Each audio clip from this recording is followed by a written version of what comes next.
pumped up US dollar is continuing to cause economic turmoil, sending other currencies plunging around the world. Our dollar dropped another 0.85% against the greenback today after falling for most of the week. To help us make sense of it all, Infometrics chief forecaster Gareth Kiernan joins us now live. And Gareth, I took a look today, and it's not just the New Zealand dollar hurting, is it? It's the pound, the euro, the Chinese yuan, the yen, the Swiss franc. They're all diving against the US dollar. Why? There's major concerns around the world at the moment in terms of what global growth is going to be doing, fears of a global recession as central banks raise interest rates around the world.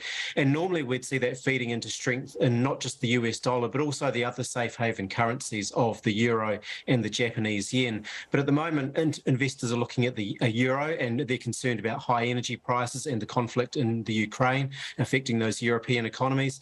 And there's also no signs of interest rate rises anytime soon in Japan. So it's very much a US dollar story where investors are looking for any return they can get. And as the Federal Reserve raises interest rates in America, that is attracting the money at the moment. Yeah, and it is so strong. So is the United States now effectively sort of exporting inflation, Gareth? The strong dollar is making things cheaper for Americans, but more expensive for the rest of the world.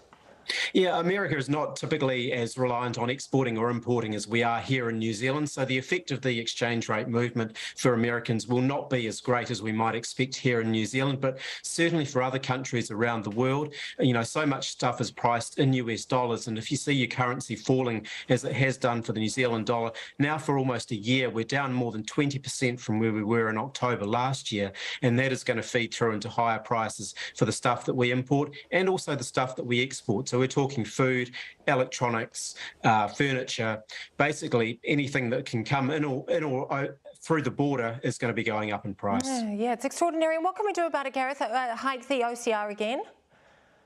Yeah, I mean, there is pressure on the Reserve Bank to raise the official cash rate again here anyway, given that inflation is, quite high, above 7% per annum, and we are expecting another 50 basis point increase next week.